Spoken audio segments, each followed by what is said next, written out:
जय श्री कृष्ण। मैं प्रियांशी। आज हम 84 वैष्णवों की वार्ता से एक क्षत्रिय जी जो कि पूरब में रहते थे और नित्य लीला में कुमारिका के यूथ में, और इनका नाम है मोहिनी, उनके परिचय का सेकंड पार्ट सुनेंगे।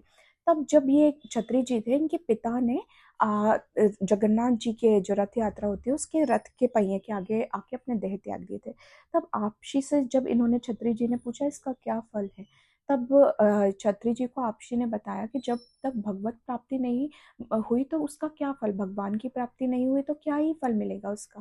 तो यहाँ पे एक आपसी की सिर्फ एक वचन से हमको इतनी बड़ी सीख मिल रही है। यहाँ पे समझने की बात है कि हमने ना जाने कितनी बार कितनी योनियों में यहाँ पे पृथ्वी पे जन्म लिया होगा। उसके बाद श्रीनाथ जी ने बड़ी कृपा करके हमको मनुष्य जीवन दिया। आपसी की कृपा से हमको इतना अच्छा पुष्टि मार्ग मिला, हमको सर्व समर्थ हमारे जय जय मिले, हमारे गुरु मिले। तो हमारे लिए तो श्रीनाथ जी ने सारे मार्ग वैसे ही प्रशस्त करके खोल के रख दिया। अगर उसके बाद भी हम अपना कल्याण नहीं कर पा रहे, बार बार माया में फंस रहे हैं, तो ये तो हम हमारे साथ ही अन्याय कर रहे हैं। दूसरी बात यह है कि कई लोग बोलते हैं कि श्रीनाथ जी की माया बड़ी प्रबल है।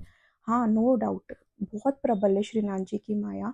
तो हमारा भी तो श्रीनाथ जी के साथ कुछ संबंध है ना, ब्रह्म संबंध के बाद हमारा श्रीनाथ जी के साथ संबंध है।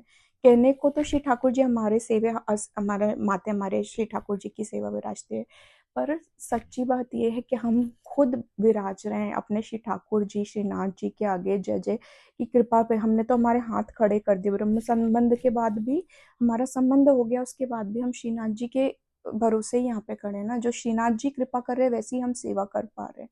तो समझने की यहाँ पे इतनी एक लाइन से हमको ये समझना चाहिए कि अगर हमको इतना सब कुछ हमारे लिए श्रीनाथ जी ने सुलभ कर दिया है, तो हमको श्रीनाथ जी से ये प्रार्थना करना चाहिए, प्रभु इसी जीवन में हमारा कल्याण करो, इसी जीवन में हमको आपकी प्राप्ति हो, ऐसा हमारे लिए रास्ता बनाओ। फिर उसके बाद जब ये छत्री जी, जब इनकी सूतक काल खत्म हुआ, तब ये आपशी ने इन्हें नाम निवेदन किया। इनके माते श्री ठाकुर जी एक खुद कुछ द्रव्य देके श्री लाल जी के स्वरूप को लेके आए और उनकी सेवा इनके माते आपशी ने इनके माते श्री ठाकुर जी की सेवा पधराई। फिर कुछ काल तक ये आपशी के पास रहे और फिर अपनी पुष्टि रीति की सेवा सीख कर अपने वापस घर को गए। जय श्री कृष्ण। वल्लभाधीश की जय।